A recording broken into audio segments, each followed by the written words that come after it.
Hello, cozy detectives, and welcome to Blanket Fort Files. I'm Larissa, And I'm Joy. and we're here to report on all things comfy and cozy.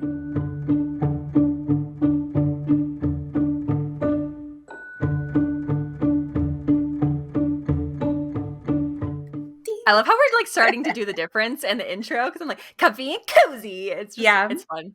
I'm trying not to yeah. say it the same every time. I feel like I usually do, but today I was feeling a You're little spicy, a feeling little it. different. Love it. Love it. Okay. We talked about this before and we are prepared. I do want to hear about your catch up and I also want to see your haul because we each Yes, have little hauls today too to share in yes. our catch up session. So Some Larissa, how are you? And cozy. then show me your haul. I'm doing okay. We were chatting a little bit about this before we hit record, but sleep has not been my friend this past week, so I feel I'm pretty Ugh. tired. But I feel like last week Joy was super feeling well, and now it's me. But we're hanging in there. I do feel like being in the blanket fort always Oh, makes me feel better. it really helps. Like halfway through the last recording that we did, I forgot that I wasn't feeling well, and then we stopped recording, so we finished the episode, and I was like, "Oh, I need to go take a nap." It's like the Yeah, blanket fort just has the little magicalness in it that just yeah, keeps us good. So, yeah. gosh, sometimes if you can't fall asleep, that's the worst. That's where it's just like, oh, you need sleep so much. Where, oh my Right. gosh, my hair's driving me crazy. I keep touching it. I'm gonna stop It's touching it. cute though. You kind of It's have getting like a so Miss Rachel long. vibe going on today. Do you know who that is? I don't know if I know who that is. She's a YouTuber who does like children's engagement videos, but she Oh, always wears like a pink t-shirt and overalls. So, cute. I felt it looked mhm. like a little not childlike in a bad way, but my case file has to do with kiddo things, so I felt like it was a little whimsical, so I went with it. Super fun. I love how you always do like a subtle theme to your case file. Like I know. if I no try one, not to talk about it, but every week I end up talking about it because I'm like, look what I'm wearing. but it's so cute and it's very much if you know, you know. Like if you watched us on YouTube last week, Joy was talking about Sleepless in Seattle and was very much giving Meg Ryan vibes in her outfit, which I very much appreciated. It's fun. I just like doing I love a theme. That's something that I've realized about myself, and I think this is not about Gilmore Girls, this one, but I feel like the Gilmore Girls ness of me just loves a theme, and I'm just in it. Like Right. every time I can, I'm theming it. So if I have a Truly. party and I invite you and it's a theme, y'all better show up in costume. Exactly. Oh, I'm the same way. You If you're know? not going to be on theme, why bother? But speaking of Yeah. theme, Yes. if we want to get into hauls, Do it. Do it. I'm so so excited. I think I talked about this on pod. Sometimes I can't remember what it's just you and I talking about and what's Yeah. a recorded conversation. But over the summer, I kind of brought a lot of springy floral coquette vibes to my living room. And I was really not worried, but really unsure of how I was going to decorate for fall because fall is very warm, earth tones, lots of browns, oranges, which just would clash very much with those vibes. Yeah. So I went to Home Sense, which is kind of an offshoot of Home Goods yesterday, just for some inspiration, see if I got any Ah. ideas. And I found this, which Ooh. if you can see all my little I can here. see myself. Hello. But it for those of you who are listening and not watching, it is a stand mirror, but it's pink and white, and it has skulls on it. But they're not. I don't know. They're not super scary looking. I feel Um, like that's the difference. I don't like spoopy, but it's I feel like sometimes the coquette side of it makes it softer. right. But yeah. Yeah. And then what Very else did you light find? academia. Yes, Yes. that's the word. So I found that, and I was like, is coquette Halloween a thing? Like, can we make this work? And then I turn the corner, and again, it's a skull, but it is a light pink skull candle, which I'm not going to Oh, I don't know if I light. knew it was a candle. Yeah, but Oh. it's, Oh, I that's don't know. so much bigger than I thought it was in the picture you showed me. Yes, it is. I mean, I feel like it's probably like an actual skull size. Like, it's It's probably as big giving as Poe my versus head. Poe. The Mrs. Poe and Poe, which I just did that episode on my page a couple weeks ago from recording this. And then a little soft pink glass pumpkin. Mm, cute. So I was like, okay, we can do coquette Halloween, coquette fall. And I Yeah. came home because I knew I had some glass pumpkins from before. And I just kind of went through all the fall stuff I had. And I've never really done a cohesive Mm. theme for fall. It's just kind of whatever I found. I'm like, oh, I kind of like that, and just kind of threw it and scattered. But this year I was very intentional of like which decorations I put out.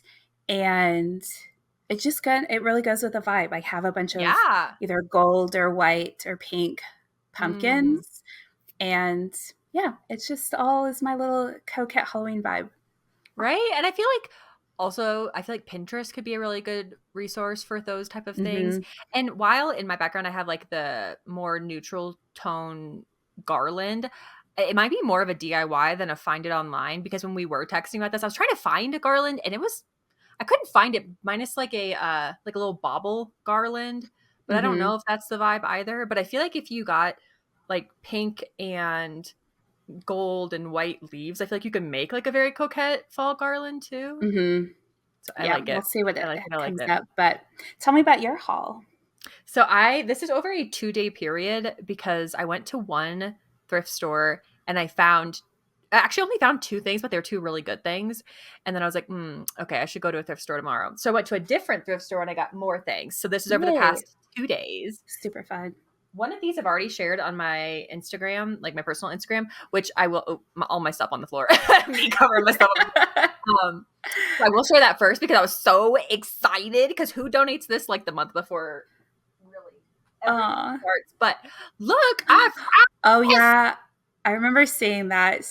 And it looks like one of those anthropology ones that you kind of Yeah. collect. So I looked it up and it's a Pottery Barn one. So if you're listening Ooh. along, it's a juice glass. It's kind of like an icon glass, I think is what anthropology calls them, but it's the Pottery Barn one. And I have a feeling the reason that it was donated is because this comes only in a set of 4. And I'm wondering if a few of the other ones broke. And then whoever Mm. was just like, okay, I'm done with this one. But I was like, I'll take one. That's awesome. I normally only get one anyway. I'm one person. So, Right. I feel most of my glassware is just kind of a hodgepodge of a lot that I've thrifted or just I had a set and pieces broke or whatever. right? But I think that's more fun when they all don't perfectly match.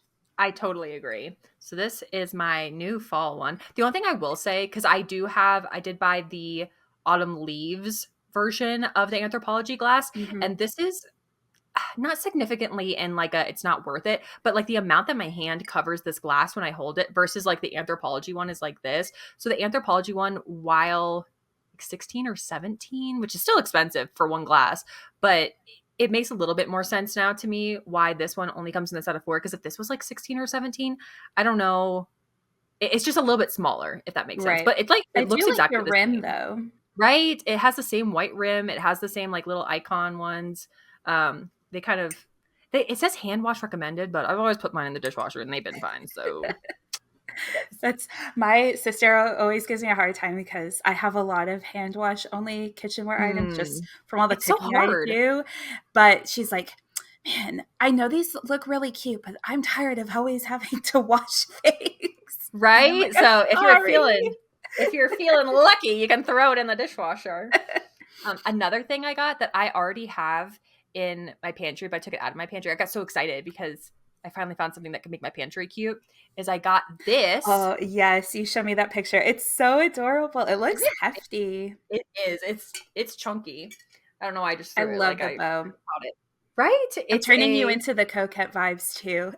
like saw this and I was like, oh, it's so cute, and it is very coquette. It's like a was it porcelain? Is that the word? Ceramic, porcelain or Ceramic, ceramic. Mm-hmm. like a ceramic woven basket looking thing with a light blue bow, and I thought it was really cute because they paint the bow all the way around as if it's Yeah, tied it looks around. so realistic, but Right? glass. Are It's you great. are you using that for like produce or what are you using it So for?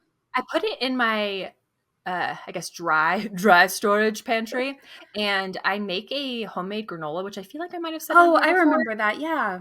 So I'm putting all my granola ingredients in here because it's Fun. all like little bags of like sliced almonds or like oats or something like that. And I feel like the only thing that fits in here is all of those. So I can't have like this be a chip bowl because I feel like the chip bags are too big for it, but like a Mhm. smaller little baggie works perfectly. So I have that. Oh, it is heavy See, though. and I So think that goes into kind of our 2% that we talk about of just adding yes, just a little bit of cuteness into where, okay, it's normally just all of these ingredient bags are just sitting on a pantry shelf, but you put them right? in that bin and it becomes a lot more cozier. Yes, it makes me very happy to open my pantry now for the whole one day I've had it in there. And then I I don't found know, these. opening the pantry makes me happy when it's full of food too. So That's true. That is so true. And I found these two. These are from Target, but I had looked at these last year. So it's mhm. a Studio McGee vase. It says stoneware, Hmm. and it's got like a bigger one, and then I have a shorter one as well. But I really liked them. I had looked at them last year. There's pretty neutral, like a stone looking, like not particularly glossy, but Mhm. I just like them as vases. I feel like they're very neutral and fun for fall. Yeah. And then speaking of fall, I got this Ooh, cutie. what a sweetie. Right. It's a little, what are these called? Tapered candle, the tall ones. Mhm. Yeah. I got just so you can kind of hold it. Not that I would, because I would be afraid, but I really like that this base around it's thicker. So like if it drips, it can drip on this base. This base. Yeah, which is a What am leaf I saying? perfect This for base. fall. Yeah, a little autumn leaf. But I do like the handle. Me It gives too. me like you're like a little Victorian I child know. going I'm down like, the where? hallway at night. Yeah, like literally. I saw it. I was like, I Yeah, don't it's know. like It's just very fun to Jane hold. Eyre. Very Jane Eyre. And then I think this is my last thing. Yes. I got this for my entryway table. I really like. Oh no, I have two more things. So I got this, which is, Ooh, that's lovely. hold it in front of my face. It's a like runner, I guess is Mhm. technically the term for it, but I don't know exactly where it's from. I just thought it was pretty, and it's fall, and it has little tassels on it. So this will be my entryway. And then the one thing I got that wasn't fall, but I was like, I cannot pass this up. It's Christmas, and it's Of a course. Nordic ware gingerbread house bundt cake mold, and it's new with Oh, tags. that's so cute. Yeah, I think you cook it upside down because I looked it up Right. online to make sure there wasn't anything like missing because it just has like this one circle thing, Yeah, like the that's bundt version. I don't know. yeah, you'll have to test spray it really good, definitely so it pops out, but I think that'd be Yeah. cute. Oh, with some powdered sugar to look like Yeah. snow. Mhm. And then they like So piped cute. on the yes. So Which that would very make excited. things like gingerbread house stuff is always fun, but the construction of that is such a challenge trying to get the Yeah. pieces to line up and stay with the icing. And I don't feel like they particularly taste good. Like I never make one and then want to eat Yep. it, but I Yep. feel like that's a good alternative. Right. A hot take is I've only ever made a gingerbread house once, and it was because of that. Like I put all this time into it, and it takes forever to make. I guess like if you're a kid, the more like if you look at it more as a craft than like a food item, I feel like it's really Yeah. fun. But being my first time, I thought it was like more of a food item, so I was really excited to make it and then eat it, and I was like kind of look it kind of I got the box mix though, so maybe that's like a thing. Kind of felt like Yeah. a stale cookie to me, but I feel like a bundt cake would be so fun, and I love a Yeah. powdered sugar like snow. So I was like, oh, Hmm. I'm in it. I'm in it to win it. So Now you're that making me ready for Christmas. right, I know. That's I why I put that last. I last year managed to get I don't know if you've seen it online, but the Bon Bon Mon advent calendar. Have you seen Ooh, them? I have not. Oh my gosh. So they make a like I'll Google it. 24-day advent calendar with little tiny jam pots. Oh yes, I do remember you showing those because you made like Yeah. drinks and everything with them. Yes. So I started following the actual like official Bon Maman page and they started posting and been Mm, like, they're gonna sell out. And I cute. was getting nervous and I'm like, oh, should I go ahead and order it? But with shipping, it was kind of expensive. Mm. And last year I got mine, I ordered it online through World Market and I was able to pick it up at the Oh, store to avoid the shipping cost. So I'm waiting to see when World Market puts it on for smart. sale and getting it that way. But if they don't, then I'll just get the expensive one because it was so much fun and I definitely want to do it again this year. Yes, that I mean, it's jumping ahead for me a little bit, but that's definitely going to be something on my bucket list because I've never done an advent calendar, never ever. So I Hmm. it's like, yes, just like a little treat for yourself, like in the morning, or like you can kind Yeah, of use it throughout the day or something. I yeah. love it, and the box During is the cute. during the pandemic, we did a little mini wine bottle one, and it was like perfect for Cute. us to each have a glass every day. So we were like, Like we needed. we need it to survive this lockdown. That's funny. But I Oh guess my we should goodness. get into our theme for today. Yes, let's do it. Today's theme is about Studio Ghibli or Ghibli. Yay! We'll talk about that. Yes. So we guess we can now. So it is a Japanese animation studio that is based in Tokyo. So the more traditional Japanese way of saying it is Studio Ghibli, and then the more American English version is Studio Ghibli. So Joy and I will probably use those terms I'm sure. interchangeably. Yeah. I grew up calling it Studio Ghibli, but Mm. you said before I that grew it up was Ghibli. Ghibli. Yeah. That's how I grew up. I'm not exactly, to be fair, I didn't really get connected with this studio as a kid. I watched it more as like a college kid and then after. So I Hmm. think my connection with it, it's a little, I mean, I obviously love it, but it's a little bit different than like the childlike wonder of it, which I'll get into with my case file. And I think we'll get into in general talking about it. But yeah, I always grew up, quote unquote, grew up saying Ghibli with a J Are sounding. you, speaking of that, do you say GIF or GIF? Because I feel like this might be similar. Ooh, I don't know. I probably say GIF. I say GIF, so I wonder if that's just like Yeah. if there's a correlation. If you're list, Cozy Detectives, let us know if you say GIF and Ghibli, Yeah. GIF and Ghibli, or GIF and Ghibli, if that there's a Yeah. pattern there, or if you use them separately, Oh, that's interesting. It's like one of those paintings where it's like, what do you see first? right? But yeah, the animation studio was founded in June of 1985 by Hayao Miyazaki, Toshio Suzuki, Isao Takahata, and Yasuyoshi Tu- Tokuma. Sorry if I That was so much better mispronounced than I was any going to of say. those. I tried to You're practice doing ahead great. of time. And they have 25 feature films. So for each of our case files, Joey and I are each going to talk about one of our favorite films. Um, but Miyazaki has produced the most out of the Stooms. Stooms. It's okay. I've been saying words wrong all week. I don't Words know are what it is. hard. Like literally, I'll forget like the most basic word, and I'll be like, "What's going on here?" So Yeah. But he's produced the most out of the four founders. And I know he did mine. What about yours? same. Yep. Okay. Written and directed by. Yeah. And then I wanted to talk about the composer who does a lot of the scores because Love the score. I love Love. listening to the compilations on YouTube as background noise. There Same. is a playlist I found on Spotify that kind of re I don't know if remix is the right word, but it's kind of like a Studio Like a Ghibli lo-fi. jazz. Yeah, I love the lo-fi and the jazz Mm-hmm. ones.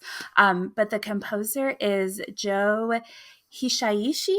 And I found this quote about the scores that he kind of how he wanted to invoke music, but it's the music has elements from Baroque and jazz and modern music. And he wanted to create this unique sound that many of us do associate with Studio Ghibli.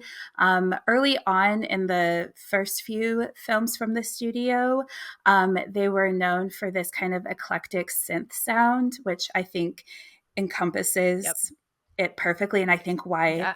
both the jazz and lo-fi renditions work really well. But yeah, that's one of my favorite kind of background vibes is a Studio Ghibli playlist. Yes. We had decided on the case file. We give ourselves about a week to do the research and just make sure that we know all the details of it. And that day or the next morning after we had decided about this, I was like listening to the soundtracks of it Me on the, too. yes, it's so good. It's very whimsical and it's very, Exactly the word I was going to use. yes, I would say childlike in the best way possible in like the imagination side of children.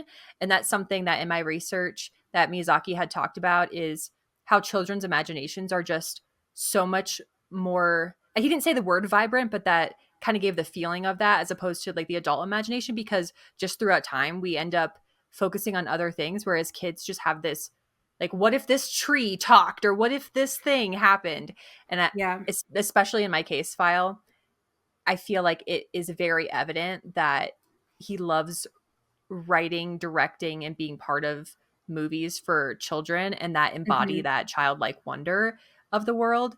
So, yes, I feel like also the music is very unique in very aspects of that as well. One of the best ways that I heard somebody describe it was that he draws water not as water looks, but as water feels. Ooh, I get that.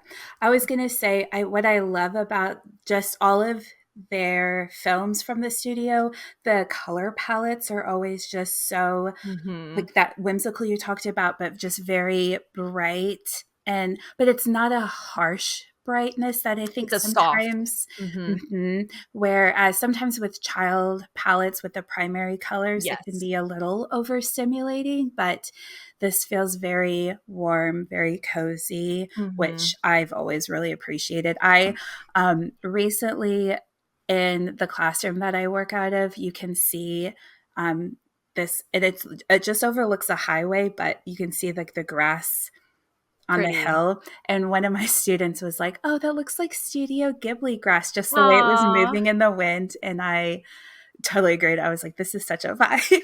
Right. And I feel like that's the aspects of it too of in doing my research, he is so detail focused in that when they were animating certain scenes of things, if he felt like the background characters didn't make sense, they would scrap it and then start again. So the way that it was described is there's the sunken cost fallacy of I've put so much time into this, I just have to keep going with this. And he doesn't have that at all. Like if he spends Mhm. a very long time on something, but it doesn't feel right, he'll just scrap it and start again. And I love that even the background characters have real motives for doing things. Like in the video I watched, he was talking about like a group of people walking through different areas and how one of the background characters, like they would potentially trip and then like catch themselves on the ground, get back up and keep walking. And how like even in that detail of it, it creates this real world feel as opposed to sometimes with the kids movies where it's just focused on these two characters and it just kind of even though it's very entertaining it can be a little bit more fast paced like you were saying a little bit more like the primary colors aspects of things whereas this I think is also why the movies from the studio last for such a long Mhm. time because you can watch it in childhood you can catch it in college you can catch it later on and watch these movies and still feel as immersed in the world as a kid can. Right. No, I totally agree with that. I think there's definitely this long lasting aspect of all of them. Yes. Kind of also with the smaller backgrounds there, that was what we talked about last week with Nora. Yeah. So I really appreciate when filmmakers are that intentional with even the Yes. smallest roles. Yes. Um, and so, yeah, I really appreciate that even in animation because I feel like that's a really easy place for characters to kind of get lost in the sauce. But I do like that he is Yeah. very purposeful with every character. Yes. And even with animating, that obviously takes a lot of time. And so to feel like this isn't worth adding to the story and being okay to scrap that, even though knowing how much work that would have been lost. Yes, absolutely. I did you in doing your research on the studio, did you find his I'm going to loosely call it writing style, how he writes things out because that to me was wild. I didn't. You Okay. should tell me about it. I'm excited Oh, to hear. I mean, if I can tell you about it, to be honest, if you know or have done research or have dived into Miyazaki's style of things, it's I, I'm gonna say the opposite. That's not the right word, but and that's the thing that's going to be kind of common for me throughout this is because the characters are so multi-layered. It's hard to describe them in like one word or like Right. one phrasing of things. Like it's not like the phrasing is particularly wrong, but I don't know if it's particularly the best word to use. But in backwards, I mean, he will just draw a photo. That's how he starts. He just draws something, and like once it hits is when it hits. And then from there, he draws something else. And that is wild to me to walk in basically starting storyboarding slash animating something without knowing the story. Yeah. Oh my goodness. I don't think I realized that, but that was kind of the process in my case file, which I'll talk about a little bit more, but I didn't realize that that was just kind of his normal creative process. That's really interesting. Yeah, because he'll get 3 or 4 steps down it. So if I'm remembering this correctly, because that was the hard thing, is like having somebody describe his style and then like me having to re-describe it. It feels like that game of telephone where I'm like, I hope I'm saying this right.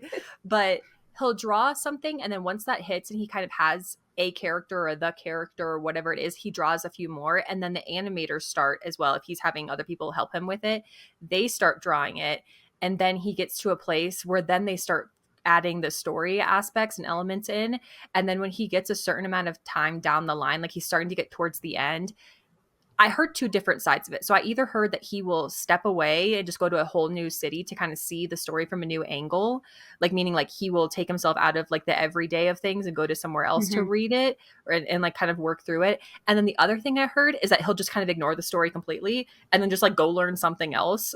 And then with that inspiration, that will add to the story, and then he'll finally like kind of like find the ending of it, which, going back to that childlike wonder of things and that kind of imaginative aspect, he really seems to have not lost that. And I think he really fights to not lose that, Mm-hmm. because he's in his 80s at this point. He's been working in this field for, is it 40 years? I A think long something like that. time, maybe even And longer, because the studio was created in '85, which was, yeah. 40 years Oh, next year, which is wild. whoa. But he was obviously doing this before that too.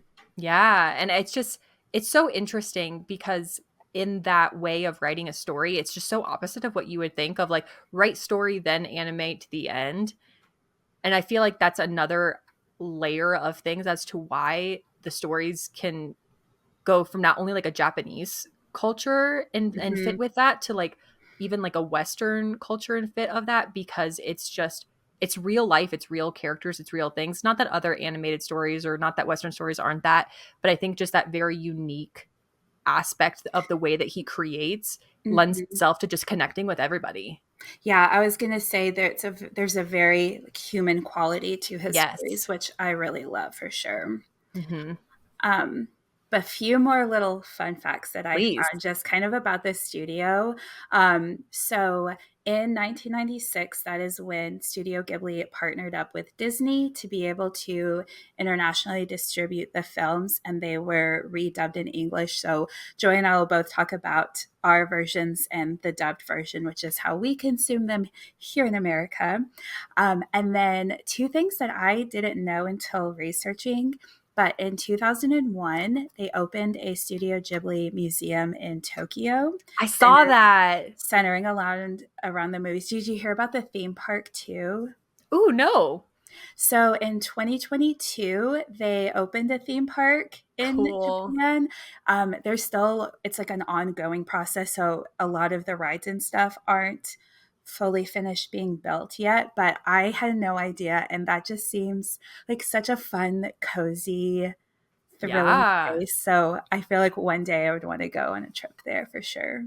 Oh my goodness. Yeah, that's something that's ironically neither of us I don't think have specifically said yet about Studio Ghibli, but the cozy aspect of it I think is such a an important aspect of the studio. And again, that immersive, I keep saying aspect of it because it's just like it's hard to like say another word of it. Yeah. But when you walk into Disney parks, the okay, hot take. My favorite one is the one in Florida, because I used to make jokes about how like Walt would mess up in California and then fix it in Florida, because it's just things where like it's hard to get all the details right the first time with certain things. Now, if you Right. love California and that's your home park, go for it. You live you. I've only been there once and I did love it, all except for that toad ride. Ugh, if you know, you know. Ugh, hated Oh. it.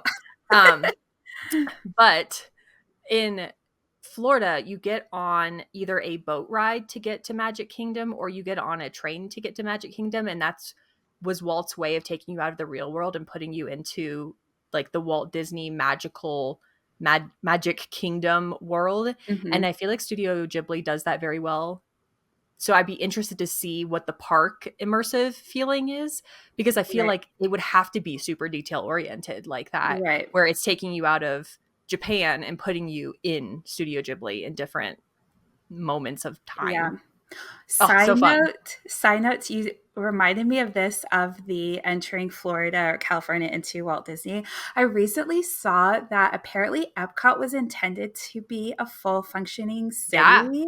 Yeah. And that's so fascinating to me. It feels like Isn't that crazy? we're living in a simulation type vibe. That's so true. Yeah, he wanted people from different cultures to not only work in the park in the different areas, but live in the park in those areas. Now, that didn't end up happening, but the thing that did end up happening is I could go into Disney for like a hot minute. I worked there for a minute. I love it. But they created Celebration, which is a Oh, right. town I've heard of that. near Disney, and it does have very Americana feel to it. Now that's a whole, like the opening of that was so dramatic, but yes, I know. Isn't that crazy? He wanted people to live in Epcot. And I'm like, shoot, I would live in Epcot. That sounds so fun. And yeah, what a time. Did you have any other little tidbits about the studio before we jump into our case files? I have a couple little tidbits about him, Miyazaki as a person. So he carries a notebook around with him. And I really liked that because I feel like as a creative, it's really easy to have a thought and then have that thought just like escape you if you're not careful. And again, to the detail aspect of things, to kind of carry the notebook and write it down, whether it comes to fruition or not, just kind of the only thing I'm going to say. There's I can't think of what it is, but it's the staring at the blank page. Oh, Unwritten. Oh, Unwritten, there it is. Yeah. But where she's like, it basically like once you get it on paper, it's there. And I just like Very was thinking of, manifesting. yeah, right. It's very like, okay, let's like catch this for sure. Yeah. And then I was just going to say, I love when like authors or creatives do that just because yeah, I think it really shows that sometimes the best ideas happen when you're not trying to think about them. I 100%. know for a lot of people, I know even just with coming up with stuff for my Gilmore blog, I'll think of it in the middle of the night or Yes. in the shower. Mm-hmm. So people that carry a little creative notebook around, I think are just so cool and fascinating. Right. And then he also gets inspiration instead of from what I saw from one of the research things that I did, instead of from other animated works of art, he finds it from literal art. So he'll go to museums or he'll look at art and glean from that, which I thought was very cool and very unique also. And then a quote that I have of his is it says, or he said, it works as long as it's interesting. If people are bored, it's game over. Mm. Right? It does not just feel like it, where it's very fantastical, very whimsical, very out of the ordinary. And I really don't get bored because the movies can be, even for children, it's quite a long movie. It's like a real Mm-hmm. long, fully fleshed out movie. But I don't get bored watching it, Yeah. which I feel like Yeah. just, yes, the details of it, love. Love it. Although, so I've watched quite a few, but I've Mm. kind of over the last month or so, I've been trying to watch ones that I had never seen before. Have you seen Spirited Away? I actually bought it to watch today. So Girl, I don't know. I is it DNF'd rough? it. It Oh was just not my vibe. That no. one's not Mm. cozy. Mm. It's and I was talking to my sister about it. I guess she watched it for the first time like back in high school and she was like, "Yeah, that one was just not for me." So I'm curious Mm. to hear your thoughts because I think that one's more of kind of not necessarily a horror like what we Mm. think of as adult horror, but for kids, it's definitely more of a scary movie compared I could see to that. some of the other ones, which are light and cozy. But I went into it completely blind, not knowing anything about Same. it. So maybe having that context might help a little bit. But I think it will. that one Yeah, he was, goes if, through. oh, go ahead. I was just going to say, if cozy detectives are listening and they have seen that one, they're probably in their cars being like, yeah, that one's not cozy. Yeah, it's very interesting because he hits a lot of aspects of life, and I would say in both of our case files, they're, I mean, name of the podcast, but they're geared towards the cozy side of things, Mm-hmm. not the, I don't want to say real world, but some of the movies from the studio are more focused on other aspects of life. So, oof, I feel like knowing that going in will help Yeah. because even in looking at the cover of it, it didn't feel particularly cozy. Right. Um, I think that one definitely has a lot more messaging about mm, more cautionary things. I don't want to give too much away. And again, I didn't finish it, but yeah, it's not. the same. Like for Interesting. my case file, which we'll get into in a I'm so second, excited. mine does talk a lot about, I guess, life themes. Kind of this transition from childhood into adulthood is kind of the crux of mine, but it's still done in a very childlike way. Yes. I would argue that mine's probably the coziest of all of them because Mm. it literally centers a bakery. Um, but Spirited Away is definitely the more like darker, Mm. adultier themes that this Interesting. video's produced for sure. Interesting. And I don't know any of the behind the scenes of your case file this week. I believe I've only seen it once. The other thing that I wasn't aware of with Studio Ghibli, which is also why I feel like I watched it later on, is I only knew that it was like a read along with it because I don't know Japanese. I Mm-hmm. did not realize that a lot of them were dubbed. So I didn't watch mine until later on in life either, even though I would say mine is more geared potentially towards children as I well. would say so Um, too. hmm That But would, I think that one's harder. I watched that one recently again and I enjoyed it, but I think that one, yours is definitely a lot more kid centered or kid mm, focused. very kid focused, yeah. Okay, tell us about your case file. I'm excited. So this week I am talking about one of my childhood favorites, Kiki's Oh, Delivery Service. I didn't know that you watched it as a child. I had it on VHS. Cute. Hmm. Oh, I love that. Yeah, so I would watch it all the time as a kid.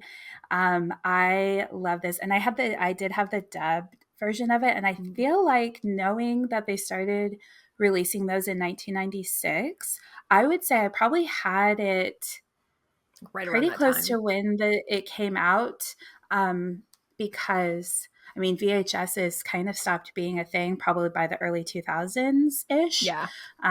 So it was one of the ones that I had on VHS. But a little of the back story of it. It is the fifth of the Studio Ghibli films, originally released in Japanese in 1989 and is based off of a novel also called Kiki's Delivery Service that was Oh. published in 1985. Oh, interesting. I didn't know it was based upon a novel. That's I cool. didn't either until recently, and I've not read it, but I definitely want to. Yeah, it seems like it would be cozy. I don't remember a lot of the details of Kiki's Delivery Service, but it feels like even though again it's like different cultural aspects of things, I feel like it really can connect with like the teenage feeling of things.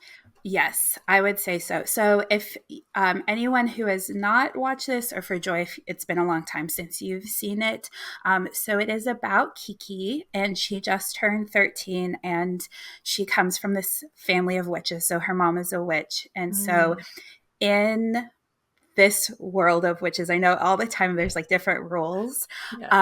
but when a witch turns 13, they're expected to spend a year on their own to kind of Mm. develop their skills, which at the time when you're a little kid, you're like, oh, yeah, that makes sense. I could go out on 13 on my own. But now You're thinking like about looking back, like, little no 13 way. year olds No way. navigating the world on their own is kind of silly. But so Kiki leaves with her little black cat called Gigi and ends up in this little seaside town, which I'll talk a little bit more about the town later on.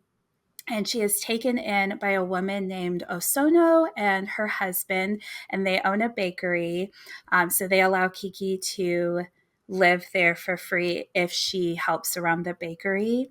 And Gosh, then I don't she remember like anything also, about this movie. well, I'm happy to talk I'm so about it. glad you're saying all this. So Kiki starts because her skill is flying on a broom. So she begins this delivery service. So people will drop off packages to the bakery and then she'll fly them to the destination. It's just so cute and sweet and simple. So that's essentially like the premise of the movie. Again, it's very, very cozy. We get a lot of beautiful shots of the town. Again, it's very coastal, but the bakery and one thing I love about Studio Ghibli is their animation of food in particular. Yeah. Any food shot in these films is so mouth-watering. I don't I don't know how they do it, but it looks so good. And I didn't end up getting it, but I definitely want to. But there is a Studio Ghibli cookbook. Cute. Oh my So, goodness, so as a fun. little pop culture foodie, I need to get my hands on that. Oh, that's so fun. Oh, I Yeah. love that. Yeah, I didn't even remember that like she was a witch in it. I had like apparently only saw this one time. Yeah, this is one since I was kind of wanting to do this theme as we kind of transition into fall because this is a movie I watch every year around Mm. Halloween. Um, but I like that it's, some people prefer kind of the spooky, scarier witch stuff, but this is very just like it's cozy. All she does is fly around on a little broomstick with her little cat that she can talk to. And then there's another character I haven't talked about named Tombo. I almost said Tomboy because he is a young boy who lives in this town, and he is obsessed with aviation. So airplanes, blimps. He's trying to create this bicycle that has a giant propeller on it to fly himself. So he and Kiki kind of form this reluctant friendship at first. Like she gets really annoyed with him when they first meet, but he's just fascinated with her because she can fly and that's his favorite thing. So that is kind of the beginning of the not the beginning but the first part of the movie, and then as it transitions, there's kind of the climax or a big part in the transition. So Kiki gets caught in a rainstorm and gets really sick, and she misses this party that she was going to attend with Tombo, and so she becomes depressed and starts to lose her ability to fly, and then she also can't understand her cat Gigi anymore. Oh, no. So she has to kind of look inward to find her purpose again and figure out how to go about her life without these powers. So, what I like about this movie is that obviously there's a very literal transition of her from childhood into a teenagehood, being a teenager, Yeah, you're right. with her, spending this year on her own. But I think there's also the more emotional and mental beats Yeah. behind that, with her losing some of what makes her a person and having to go out into the world and find that again.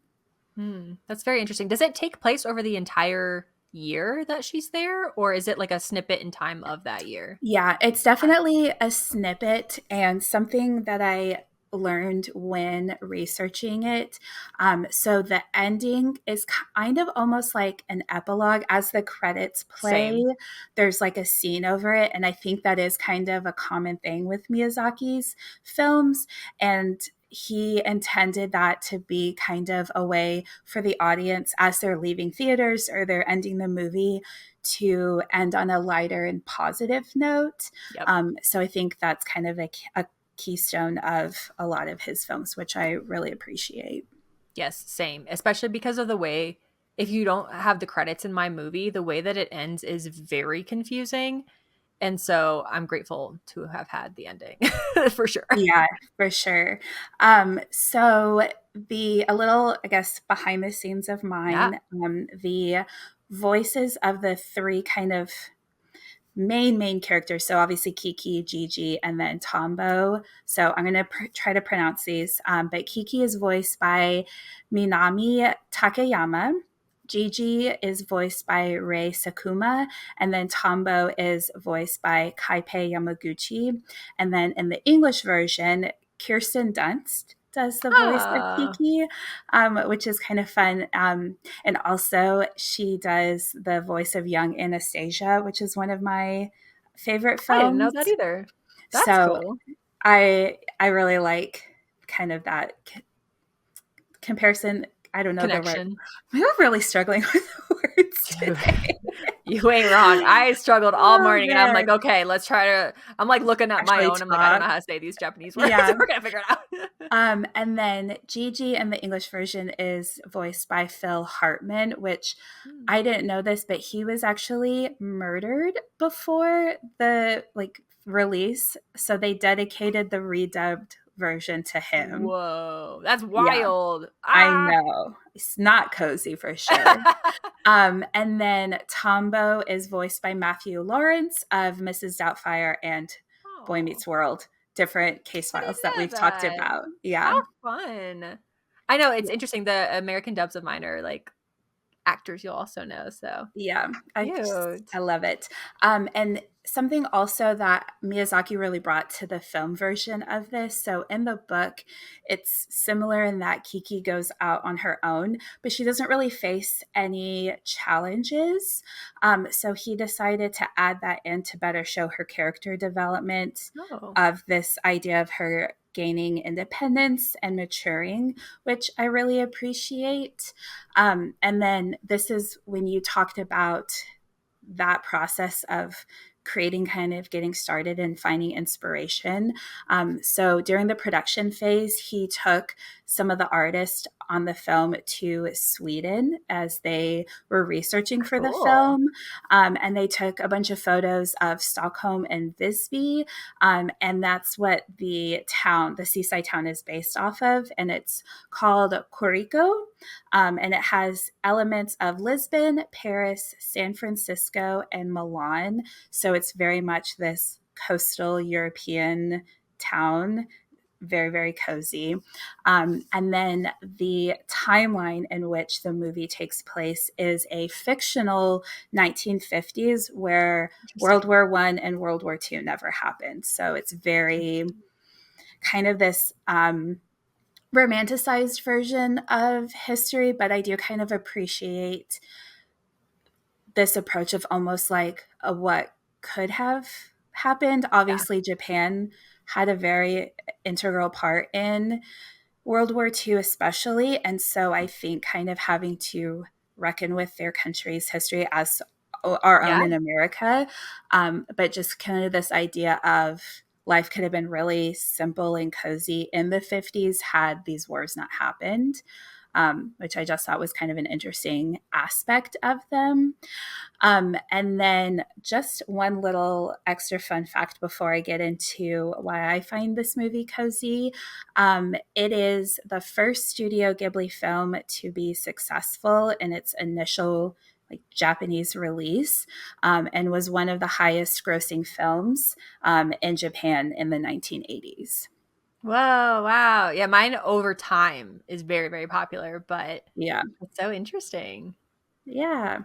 So, why I personally find this movie so cozy, I obviously talked about it a lot, but the baking elements, like you get to see the bread actually baking, which I love. And there's a scene which um, the idea of it sounds maybe not as appealing, but there's a character who makes this herring pie, like a fish. And that just doesn't sound That's super appetizing, but it looks baking does. so good that I'm like, oh, I would eat that up. And there's a lot of really great scenery shots, which we kind of talked about as a staple of Studio Ghibli films, but with the coastline and all of those European style buildings are just really beautifully animated. The score, obviously, I listen to it all the time. It's one of my favorites. And then just the messages of the movie with kind of Kiki's independence and growth, but also these elements of friendship, because you're supposed to kind of take away there's a little bit of romance between her and Tombo, but it's definitely through the eyes of that childlike wonder and Yeah. more friendship focused. But yeah, that is Kiki's Delivery Service and why I find it so cozy. Ah, very fun. Yeah, I didn't remember the majority of that movie, so I feel like it's this is why I also like it because like even though I had seen it, I love that with case files again we can kind of just learn things from each other. So my case file this week, and good lord, I hope I say this right because I'm going to say it over and over, is My Neighbor Totoro. Have you seen Yay. the movie before? You said you did, right? Okay. Yeah. Perfect. I hadn't seen it until later on in life. And truthfully, by doing the research and the behind the scenes of it, I actually like the movie more than I did even when I first originally saw it. Oh, So, cute. yeah. So, if you haven't seen it, My Neighbor Totoro is set in again, like a somewhat fictional late 1950s. There's two sisters, their dad and their mom are the main human characters of it. Obviously there's Totoro as well, but he doesn't come in until like the in minute like 30 into the Yeah, film. it's quite a while before he's introduced. So it's centered around two girls. I'm going to say their names. May I can say, right? But Satsuki, I believe is how you say it. Satsuki I and think May. so. Yeah, their dad is Tatsu, and then their mom is Yasuko. And the reason that the family is moving out more towards the is it rural part of the town is because their mom is not well. So she is in a I guess facility, and the family is Yeah. moving out to be near her. And the house itself is very whimsical, and the way that it's viewed, there's like these little creatures that live in the house, but only the girls can see them. And then there's a character granny who isn't their blood related granny, but she's kind of the town granny. And she talks about how only children can see the creatures in the house. And it's very interesting because also the girls are the only ones who get to actually see Totoro. And May is the first one that gets to meet this character. It's a very family focused dynamic, and it does actually hit on a very hard topic of the potential of losing a parent. And then at Hmm. one point the girls lose each other because May goes off and she's trying to get to the mom, and then they can't find her. So there are heavier parts to it, and the first time I watched it I didn't love that because it didn't feel cozy to me. Now I think knowing the background of Miyazaki, his dad does look very similar to this character, the main male character in this, and then the main male character in another um, Studio Ghibli film. And also the fascination with the aeronautics. I'm saying all these words as if I know how to say them, but um, is something that his dad was very connected with. So it's interesting to see it kind of pull throughout all the films, both your film Hmm. and my film. The dad is connected with that as well. And I didn't want to know the real life ending of it, but Miyazaki's mom, it's implied in this movie that the mom has, I believe, tuberculosis, which is something that Miyazaki's real life mom had. I don't Hmm. know if she beat that or not. In the movie here at the very end, it's tricky because you don't really know what's happening. But then in the credits, you see that the mom does end up coming home. So it is that fantastical world of kind of fixing real life problems. Um, so the two girls, this is probably the most well-rounded child I've seen, and especially an animated film, because May does everything from play house. She's bringing flowers to her dad. She's like, I'm just going to go out to work. She has a temper tantrum at one point. May's about 4 and Suzuki is about, I believe, 7. So it's just a real depiction of a little girl. I would say it's actually, I think it's pretty evenly focused about around both of the girls, but Yeah. Tortoro himself as a character really only appears when the girls need him. The family moves near this very large tree, and Totoro is kind of like a nature spirit animal, but he's really there to help the girls in their time of need. And it's very interesting because at the there's so much fantasticalness in this. There's also like Catbus. Oh, So yeah. yeah, so there's the cat bus, which I think is also interesting because the girls can see the cat bus and the girls can see Tortoro, but at the very beginning it opens with just the wind blowing through the long grass, and then you realize throughout the film that's actually cat bus when he's moving like in all Hmm. these different places, and about how children can see things that maybe adults can't see. And children in Miyazaki films make a lot of, I would say, the quote unquote right choice. And that is also based upon a little bit of a sadder thing in Miyazaki's own history where he felt like his family didn't make the right choice and he couldn't speak up. So he has the kids very much so speak up and make the right choice in films. And the story overall, the Tortoro character is, he doesn't really say words. He kind of like makes different grunts and things like that. Yeah. And when you first watch it, he kind of looks almost, I would say, a little bit more scary than comforting. And Hmm. I don't know if that's more of a Western culture, I'm not used to kind of like the Cheshire cat look of certain things, like especially the Catbus looks very Cheshire cat in like the Hmm. smile, which I wouldn't say a Cheshire cat is particularly to me a cozy character. But overall, Totoro is there to make light of dark situations. The one of the most iconic moments in the film is the girls are standing at a bus stop waiting for their dad, and it's a 7-minute long scene, which for the movie itself is that's quite a long singular scene to Especially for have. animation. Hmm. Hmm. And they're waiting, and the dad's not coming, and then you could tell like they start getting worried, like where is dad?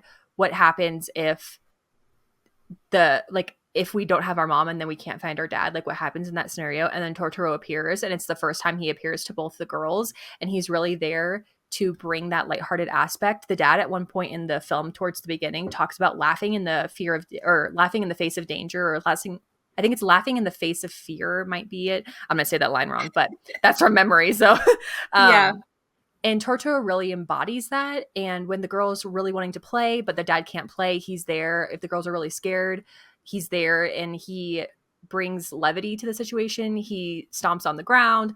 All of the rain falls. He starts laughing. Catbus comes at one point when the girls are separated and they're getting really nervous about like what happened to May. Is she okay? I can't tell. Catbus comes and brings Sasuke to May, and then brings them to the parents and shows them that whole picture that it's going to be okay. And this is something that I hadn't noticed until doing the research is towards the end when the girls are getting to a place where they no longer need Tortoro, they no longer need Catbus, instead of just never seeing it again, you see Catbus fade out. And I believe from what the research I could find was the meaning behind that is the girls are getting to a new phase in life and they no longer need these characters because their mom is coming back and their family is becoming more of that whole unit again, as Hmm. opposed to the fear of the girls. And man, I really liked looking into it because when you first watch it, it's kind of confusing, to be honest. It's like Right. there's this cat bus running around, there's two little girls doing things. I can't really tell what's going on. But Tortoro is such a beloved movie that it became something that Miyazaki, it's like somebody described it in it as almost like his arch nemesis because it was I believe the third film that the studio created, and because it became this like otherworldly character and creature, even if you've never seen the movie you probably have seen Tortoro in different places as Right. like a plush toy, that it's like how do you live up to that? That's something that happened so early on in your career. So it was kind of hard to find a lot of the behind the scenes of it. Obviously, it was something that he's really proud of, but it's also something that like how do you exceed the expectations when that became such Hmm. a next level creation that you came up with. So Yeah. that is My Neighbor Totoro and a lot of the background randomness of it that I found, but Yeah. I feel like I that like helps know the story. For sure. I really like with both of ours of that there's a lot of this kind of wonder and exploration Yes. themes with this growing up aspect of it in different Mhm. areas of your life. Obviously, your characters are a lot younger than Mhm. mine, but there's that element to both of them of kind of transitioning to a next area or chapter in your life. Mhm. And I think it's just done so thoughtfully by Yes. Miyazaki. He was always very intentional with his choices, which I really appreciate. And then you reminded me of this one point of mine that I forgot to mention with I already remembered how something I forgot to mention, so I'll go after you. love it. How he kind of looked like Miyazaki's dad. Yeah. But there is a scene, I don't want to say which scene exactly because it kind of spoils the end of the movie, but there is a scene where kind of like a animated version of Miyazaki kind of appears on the screen, which is just kind of Oh, fun. Kind of like interesting. I don't remember that. when Stan Lee would have his little cameos in the Marvel Oh, movies. rip, love that. R.I.P. I Yeah. know. My Neighbor Totoro was a year before yours. So mine came out in 1988 in the Japanese version of it. And then in the English dub, the two sisters are actually the Fanning sisters. So it's Elle and Yeah. Dakota Fanning. And I just think I that's so love sweet that. that if I know. And I don't know if it's as common now to have characters and actors act opposite of each other meaning like they're in the same room if they're opposite of each other in the animated version of things. But when the girls were recording, in every video that I saw of them, they were literally standing in the same room Aw. reacting to each other. And I feel like that gives it a very real feel because it's two Especially little because girls. they're yeah, and they're sisters in real life, so they have Yes. that extra bond. So but I Yes. didn't know that they got to record together in, like, the same Yeah. booth. That's so sweet. It's I very cute. actually read a book, an audiobook last month that was narrated by Elle Fanning. So Oh, just an extra little plug for her. It's cute. called, Margot's Got Money Problems. It's not cozy, but I really did enjoy it. So recommend that to any of our cozy detectives who are avid readers as well. Yes. And she's very good. Like Yeah. even from childhood, which is a whole nother story of things, but just taking it in the context of this, the real lighthearted aspect of her comes through in the screen even as a child. So I feel like with being an adult and narrating something too, I just feel like that would be it would feel very grounded in what Hmm. she's doing. So that's very cool. Yeah. I know That's she something. narrated things. Yeah. I think it was just the one project, kind of Hmm. like Meryl Streep did one recently, just because she's Meryl Streep and can Yeah, why narrate an not? I'll just be good at audiobook. this too. um, but I think that's something I think both the sisters are extremely talented, and obviously like being a child actor is something that only Yeah. a select few people go through and is very, very hard. But I think they're some of the best that have been able to make that transition into adulthood. And I would assume, I don't actually know, that they probably had a pretty good support system in place. Which, If speaking of which, I recently rewatched Uptown Girls, which is one I've of actually my never favorite. seen that.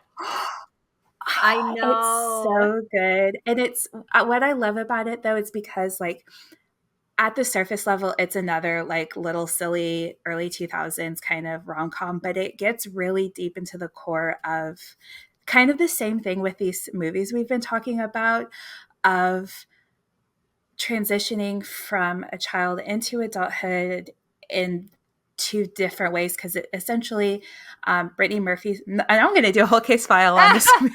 know. I was just I don't want to thinking go too far off on it, but there's I love it another so much. right. There's another movie. I was trying to see if it's not the Fanning sisters. It's actually Hayden Pen not Hayden Panettiere. There's somebody else in it that I can't think of the daughter, but Raising Helen gives me vibes of that too. Oh, mm-hmm. So keep going. I was like, is that her? I was like, no, it's not.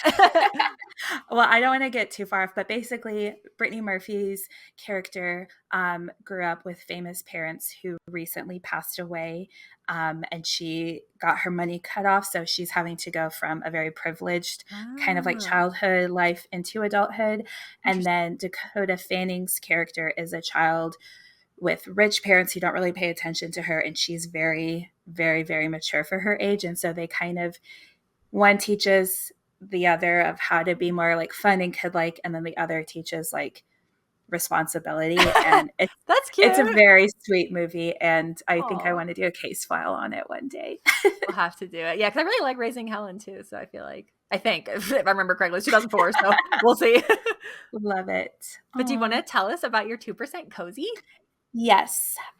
So kind of talking about decorating that we did at the beginning. Um, it is not a completed project because it's a lot trickier than I thought it was going to be, but we have been adding peel and stick wallpaper to our kitchen cabinets. So fun. Um, so adding a little bit of coziness there, because the ones that we have, and we're in apartments, so we can't paint them, but they're just kind of this very ugly light brown color.